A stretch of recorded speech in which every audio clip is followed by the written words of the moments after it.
la palabra del Señor. El Evangelio según San Mateo, capítulo 25. La porción que leíamos de los versículos 31 hasta el 46. Vamos a hacer lo posible de estudiar estos versículos hoy. Si ahora encontró, le pedimos al Señor su gracia. Padre Celestial, revélate a nosotros, danos sabiduría. Danos entendimiento, Señor, de tu verdad. Usa tu siervo, sabes que soy pequeño, incapaz, inmerecedor. Solo soy alguien que está dispuesto, Señor, a poner su voz para que hables tu Señor. Háblanos, revélate a nosotros, danos sabiduría hoy, Señor, por tu misericordia, por tu bondad, Señor. Ábrenos el oído y el entendimiento, Señor, para que tu palabra hoy caiga en buena tierra y lleve mucho fruto para la gloria de tu nombre. En Cristo Jesús. Amén.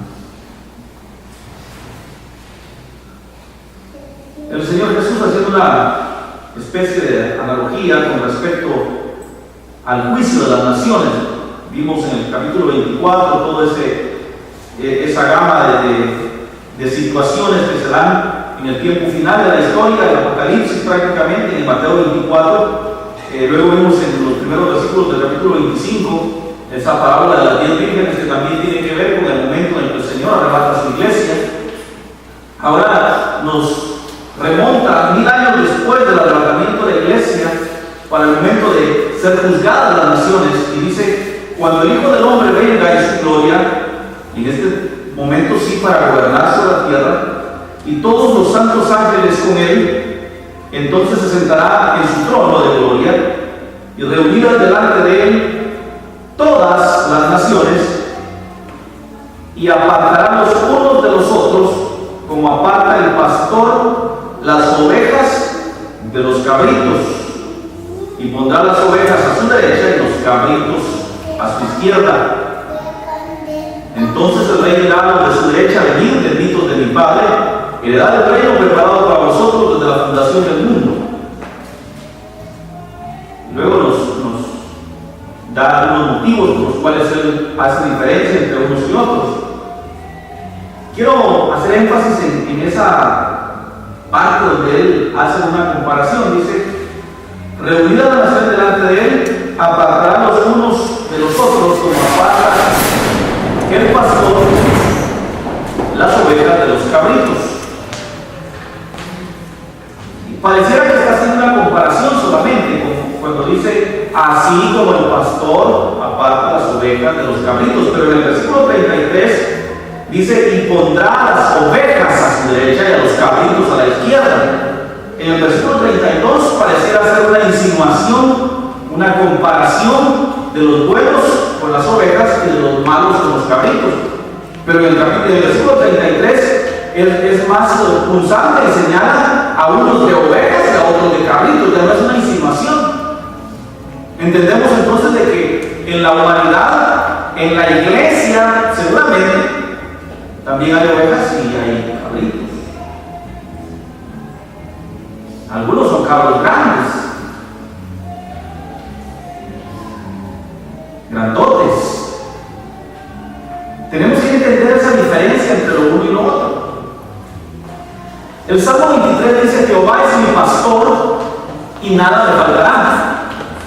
En lugares delicados pastos me hará descansar, junto a aguas de reposo me pastoreará, confortará mi alma, me guiará por sendas de justicia por amor de su nombre. Y usted se sabe el Salmo 23. Y qué bonito, y mucha gente lo pone ahí en los carros, dice: Jehová es mi pastor. Hay en la casa, hay otro que dice: Jehová es mi pastor, y todo el mundo dice: Jehová es mi pastor. Pero para que Jehová sea mi pastor, él pastorea ovejas, no cabritos, no burros. Él pastorea ovejas, y tenemos que entender la diferencia entre la oveja y los cabros. Fíjense que las ovejas son animales que aparentemente no tienen mucha inteligencia, porque son muy mansas. Tan mansas son las ovejas que si usted las deja en un lugar pastando, ellas no se mueven de ahí. Donde está el grupito, ahí están todas, no hay una que se vaya lejos. Y si alguna se va lejos, el pastor dice que va por ella, le quiebra la pierna, la trae chiñada y la carga chiñada todo el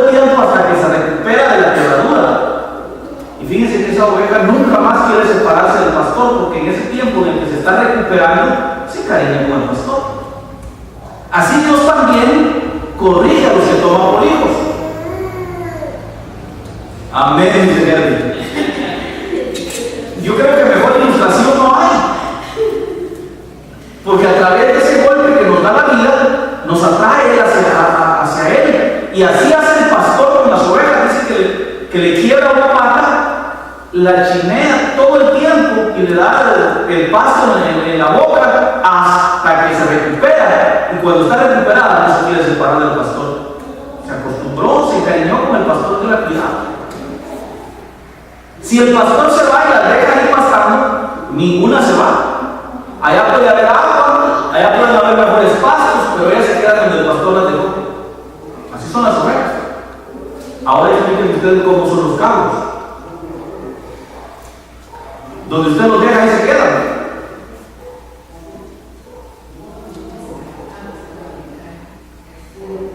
No respetan cerdos, comen bolsas, comen costales, comen ropa que hayan tendido los cerdos,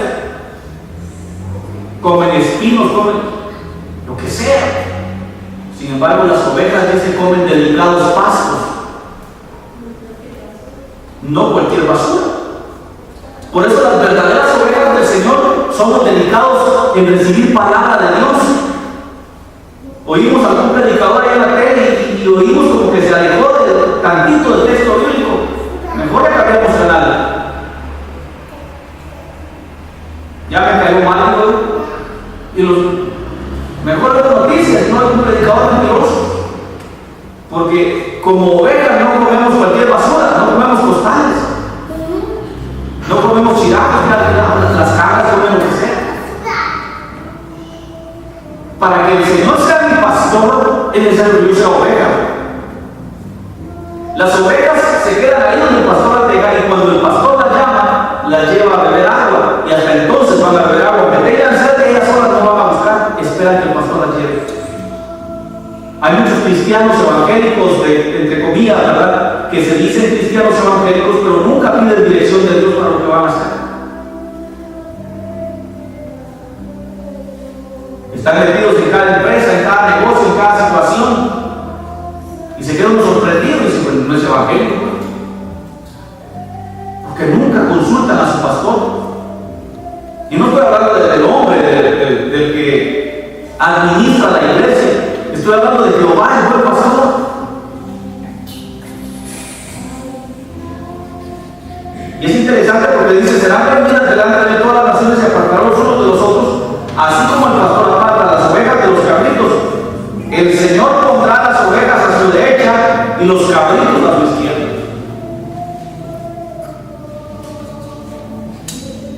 ¿Qué tal si el Señor viniera esta noche y hiciera esa separación aquí en la iglesia? ¿A quién nos tocaría a la derecha y a la izquierda? Que no miren al hermano de nada.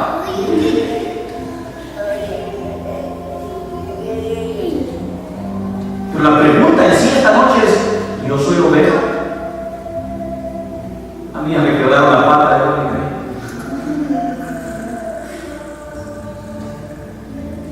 Y ahí se da una serie de situaciones bien complejas, porque regularmente nos dicen que el cristiano no sufre. Pare de sufrir, les no. Y pare de sufrir, no sufra más. Venga. Y la gente llega a creerse el concepto de que Dios no quiere que yo sufra.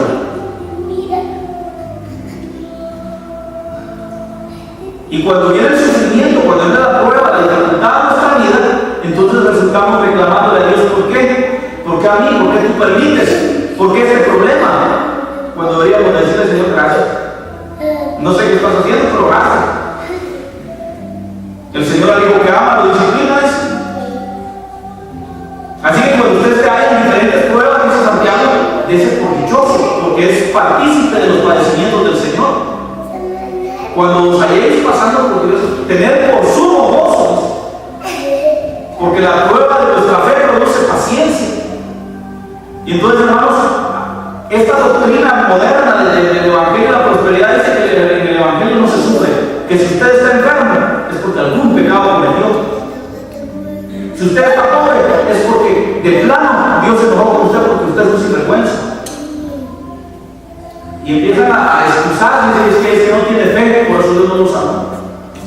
Pero la Biblia enseña que el Señor es nuestro pastor y a nuestro pastor le incumbe tanto la salvación de nuestra alma que no importa quebrarle la patita a la oveja y que seamos la enfermedad del rebaño, pero que seamos del rebaño. Ser oveja. Él sigue siendo el pastor. Eso de Jehová es mi pastor, ¿vale? Y todo el mundo quiere que Jehová sea su pastor, aunque algunos andan buscando a Carmuna, a Harold Caballeros, a Guillermo Maldonado para que sea su pastor. Pero los que por lo menos razonan un poquito dicen, yo quiero que Jehová sea mi pastor. Pero para que Jehová sea mi pastor, no se trata de cambiar de pastor. Se trata de saber si yo soy oveja o soy cabrito.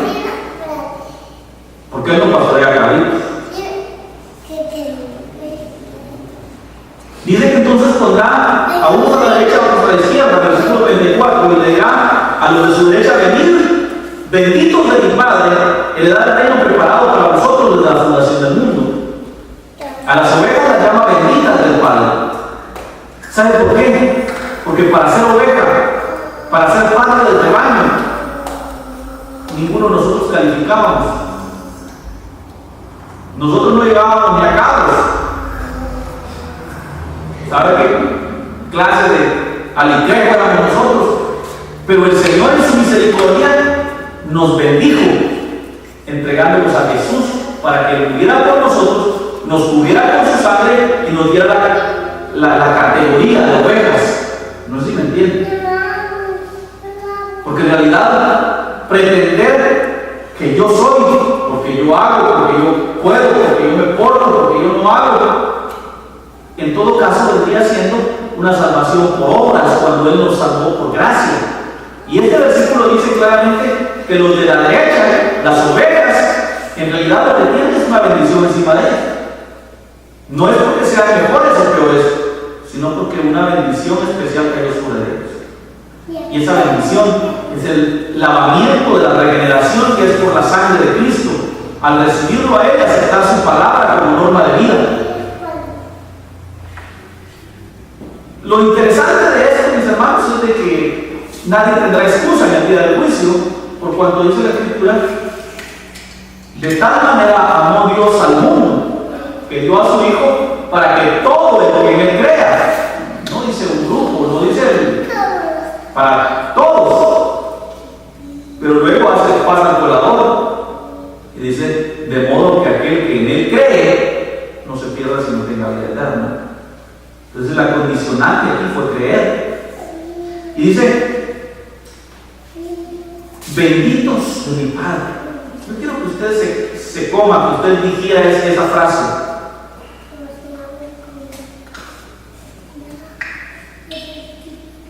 Entienda usted que usted es un bendito del Señor, una bendita del Señor.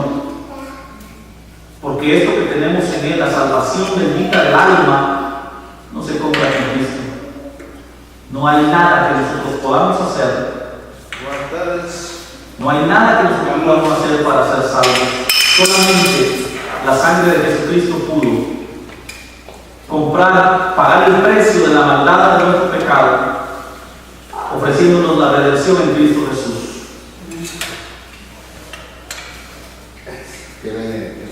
Luego pone algunas razones por las cuales Él los llama benditos. Versículo 35 dice: porque tuve hambre y me diste de comer, tuve sed y me diste de beber, fui forastero y me recogiste, estuve desnudo y me cubriste, enfermo y me visitasteis, en la cárcel y vinisteis a mí.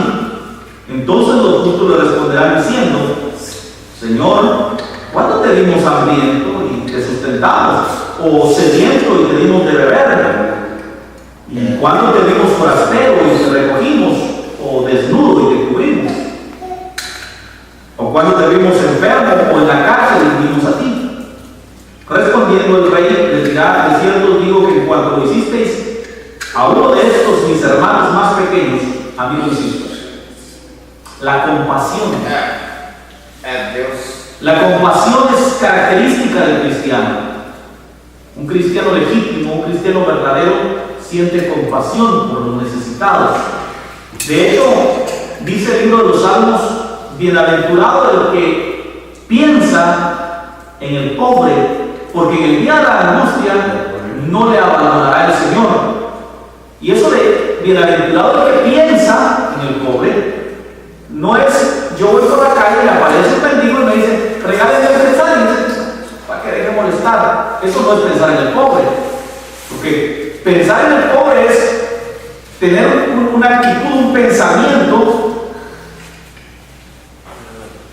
premeditado en cuanto a la necesidad del menesteroso. Me refiero a aquel que en su oración se acuerda de orar por los necesitados. Me refiero a aquel que en su casa planifica, crea proyectos de cómo ayudar al que tiene necesidad. El que piensa en el pobre no es aquel que de repente, ay, de veras que el pobrecita la fulana, ahora le voy a dar la mano.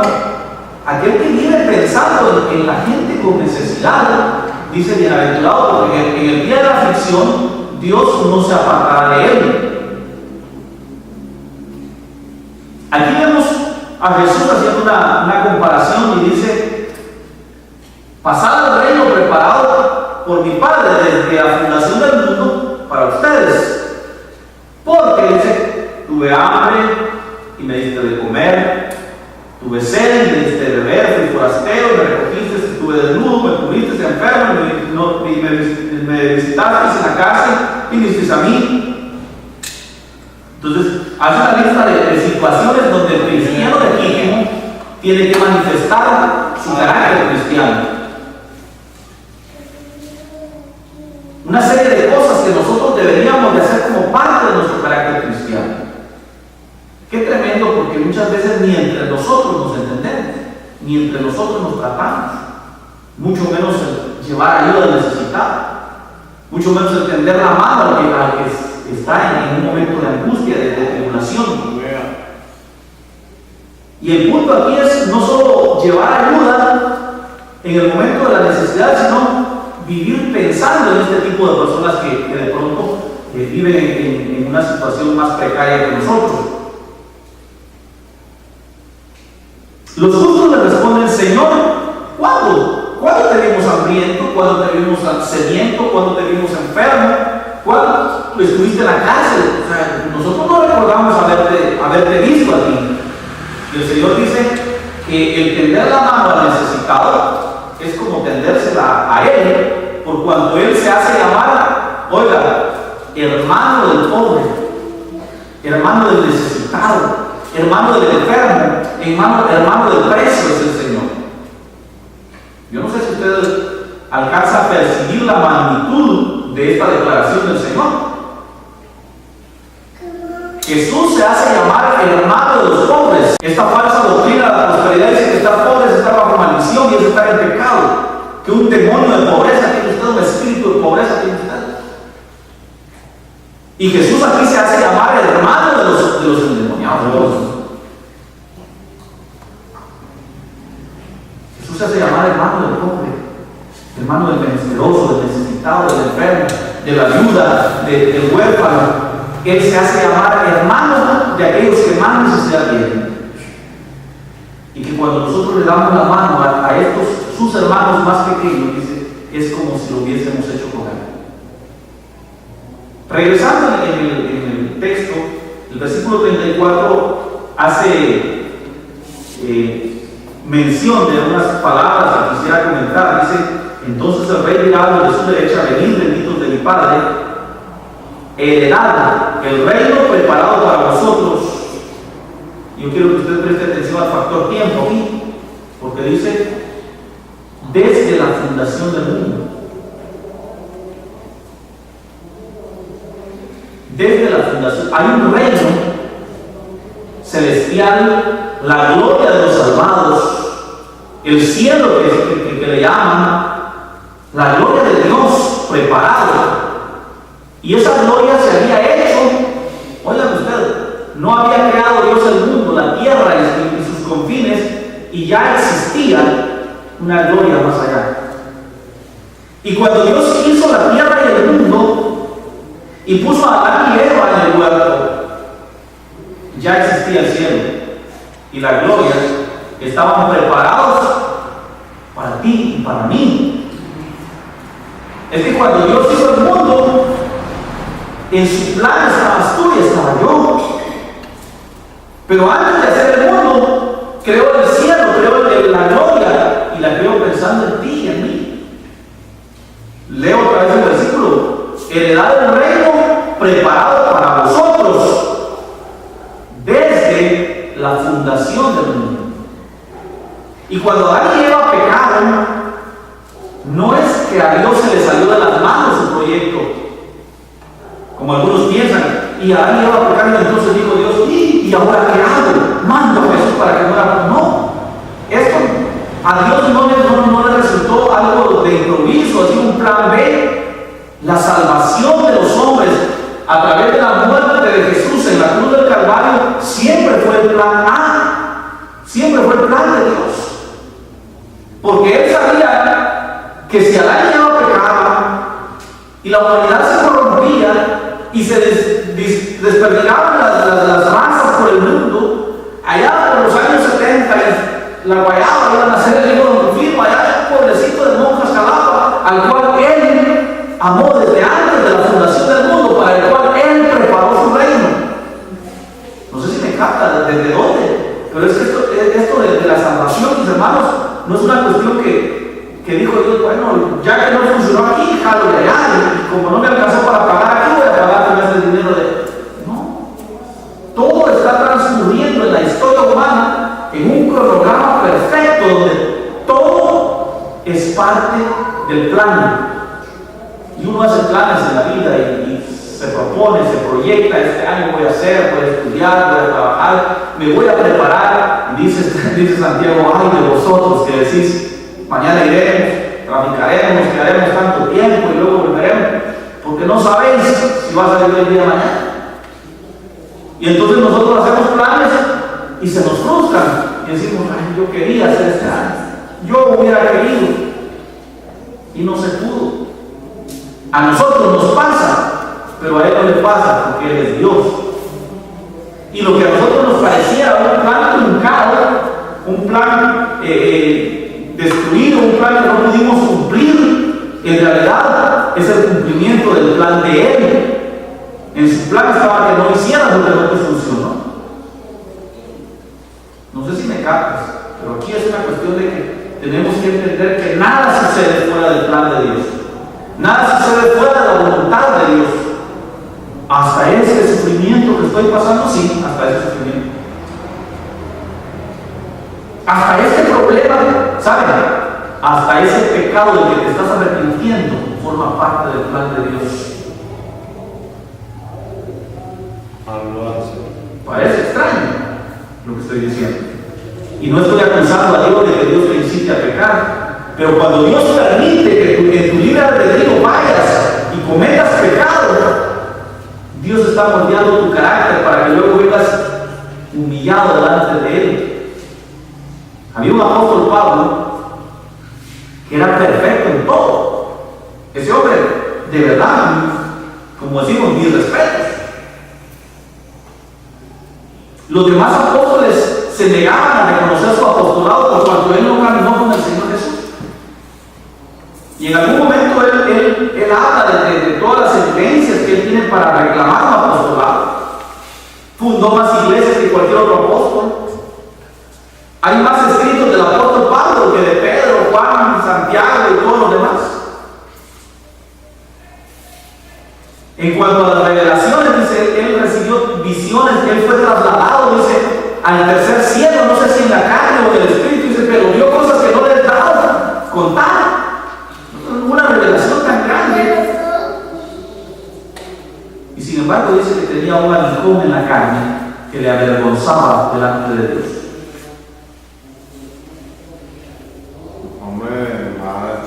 Porque si en efecto Pablo hubiese sido perfecto, a lo mejor se hubiera envanecido, hubiera dicho: yo porque yo soy, bueno, yo porque yo puedo, yo porque soy bueno. Entonces Dios permite muchas veces esos aguijones en nuestra carne, que lo que hacen es recordarnos que somos pecadores y necesitamos volvernos a Dios. pecado, ese enojo, ese carácter, esa ira, esas contiendas que ha habido en tu corazón, esos sentimientos de derrota que han habido en tu corazón, solo son parte del proceso mediante el cual Dios te hace una persona humilde, te hace una persona reverente delante de Dios. Mire, en realidad nosotros lo que tenemos que hacer y debemos hacer siempre es mantenernos humillados delante de Dios y reconocer que sin Él nada podemos hacer. Interesante porque dice la parábola que leemos, versículo 40, versículo 39, toda esta lista dice que ellos le preguntan a Él ¿cuándo te vimos hambriento? ¿Cuándo te vimos sediento? ¿Cuándo te fuimos a ver a la cárcel? Y Él dice, no fue conmigo personalmente, fue con mis hermanos más pequeños. Mire cómo son los verdaderos cristianos, cómo son las ovejas del Señor. No vinieron y le dijeron, Señor, en tu nombre echamos fuera demonios, en tu nombre predicamos, en tu nombre yo fui apóstol, en tu nombre yo me llamé profeta, en tu nombre hice una mega iglesia. Dice que al contrario le dirá al Señor, nunca hicimos nada digno. Y Él le dirá, bien lo hicieron. En Apocalipsis encontramos en las cartas a las iglesias, una de las iglesias que dice, el Espíritu le dice, tú dices que eres rico, pero eres un pobre, ciego, desnudo, desventurado. Pero hay otra iglesia a la que el Señor le dice, tú dices que eres pobre, pero eres rico. Y en aquella ocasión Jesús en el templo encuentra a dos hombres orando. Uno que decía, Señor, te doy gracias porque no soy como esta bola de sinvergüenzas. Y había otro pobre que dice que estaba de rodillas y se golpeaba en el pecho y le decía, Señor, ten misericordia de mí que soy hombre pecador. Y Jesús dijo, les aseguro que ese hombre que está golpeándose en el pecho y reconociendo su pecado, regresará justificado a su casa, mientras que aquel podrá pasar ahí semanas gritando sus justicias y nunca recibirá perdón. Si se da cuenta, todas estas cosas nos enseñan que nosotros debemos tener un carácter humilde delante de Dios, un carácter reverente delante de Dios. Reverencia delante de Dios. A ninguno se nos suba ni nos humos, creyendo que somos la gran cosa. Aquellos a los cuales el Señor llama ovejas le dicen, Señor, ¿cuándo lo hicimos? Nosotros no hemos hecho nada de ello. Nosotros somos gente humilde y sencilla. ¿Cuándo te dimos hambriento? ¿Cuándo te dimos sediento? ¿Cuándo te dimos de comer y de tirar? ¿Cuándo lo hiciste a uno de tus hermanos más pequeños? A mí lo hiciste. Entonces, versículo 41, dirá también a los de la izquierda, la otra parte, apartados de mí, malditos, al fuego eterno preparado para el diablo y sus ángeles. Porque tuve hambre y no me diste de comer, tuve sed y no me diste de beber. Fui forastero y no me recogisteis, estuve desnudo y no me cubristeis, enfermo y en la cárcel y no me visitasteis. Entonces también ellos le responderán diciendo, Señor, ¿cuándo te vimos hambriento, sediento, forastero, desnudo, enfermo o en la cárcel y no te servimos? Entonces Él les responderá diciendo, de cierto digo que en cuanto no lo hiciste a uno de estos más pequeños, tampoco a mí lo hiciste. Si se da cuenta, aquí tenemos la contraparte. A los cabritos, a los que no son del Señor. Y dice la Escritura que el Señor les dice, apártense de mí al fuego eterno, preparado para el diablo y sus seguidores. Por estas y estas razones, dice, y ellos se justifican a sí mismos y le dicen, Señor, pero ¿cuándo te vimos enfermo y no te servimos? ¿Cuándo, Señor? Si se da cuenta, tenemos la misma interrogante de parte de las ovejas que de los cabritos. Las ovejas preguntan, Señor, ¿cuándo te vimos enfermo y te servimos? Y Él les va a decir, sí, no me lo hicieron a mí, pero lo hicieron a mis hermanos más pequeños. Y los otros se hacen la misma pregunta, pero la hacen en un sentimiento diferente. La hacen en una manera de justificarse y se le dice, Señor, pero nunca te dimos hambriento, por eso no te ayudamos. Como no te vi, como cuando uno le dice, vos ya me saludaste, ¿verdad? Que el día que tal parte, no te vi.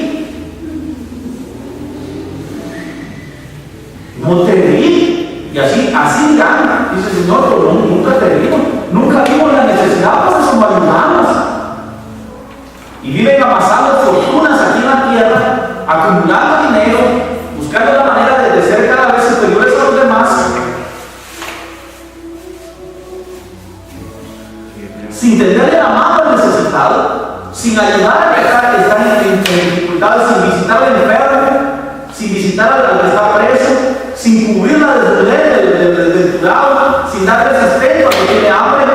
Entonces, viven su vida para ellos mismos, egolátricamente, haciendo lo que a ellos les parece bueno, enriqueciéndose.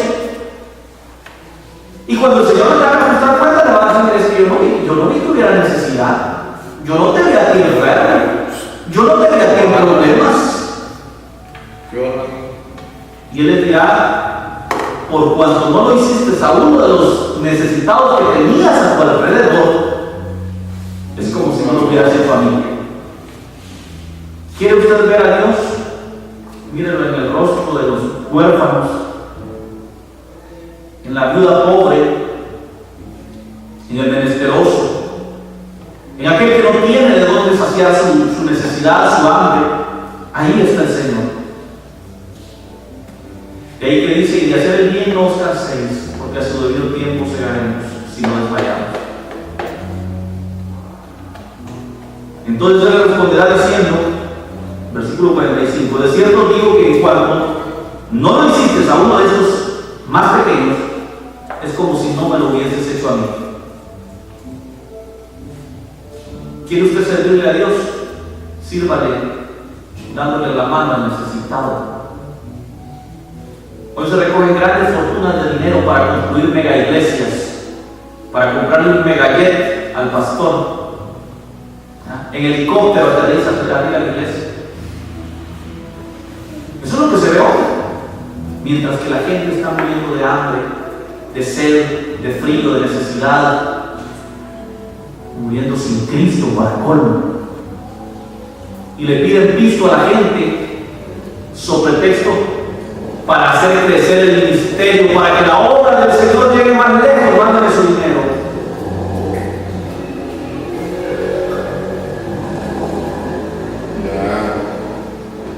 Se reúne toda esa plata, en vez de ayudar al necesitado, están enriqueciéndose, haciéndose fortuna para ellos. Y en el día del juicio el Señor los apartará hacia la izquierda y les dirá: apartados de mí, malditos, al fuego eterno preparado para el diablo y sus ángeles. La iglesia debería, en lugar de invertir grandes fortunas en infraestructura, en artilugios electrónicos para hacer más amenas sus reuniones, debería de invertir esa plata en ayudar al necesitado, en ir al pobre, al menesteroso. No, pero al pobre le dicen que está en pecado, por eso está en pobreza. Al pobre le dicen que es una maldición la que tiene sobre sí. Cuando Jesús dijo: bienaventurados los pobres, porque de ellos es el reino de los cielos. Él ama al pobre y se congratula con aquellos que aman y ayudan al necesitado. Hermanos, esta exhortación sea para toda la iglesia hoy. Es tiempo de quitar nuestra vista de nosotros mismos, de nuestros ministerios, de nuestros sistemas, de nuestros imperios, porque ya no son ministerios, son imperios, y que los pongamos en el rostro del necesitado, del menesteroso, del niño enfermo, del niño abandonado, de la madre viuda, del pobre. Es tiempo de que volvamos nuestra mirada hacia estas personas. En el nombre de Jesús, damos gracias al Señor por su palabra esta noche.